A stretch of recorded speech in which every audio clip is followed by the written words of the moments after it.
Dhoksaa jireenyaa.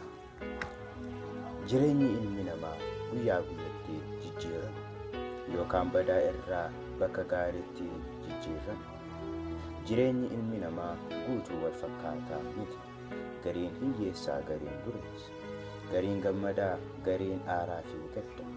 Kan haguugame jireenyi keenya guyyaa guyyaan yoo hin haaromsine yookaan moofa'e nu jibbisiisa.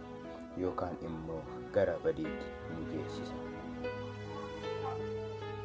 Ilmi namaa immoo jijjiiramee kan jedhamu yookaan badii irra jiru ta'e gara gaariitti deebi'eera.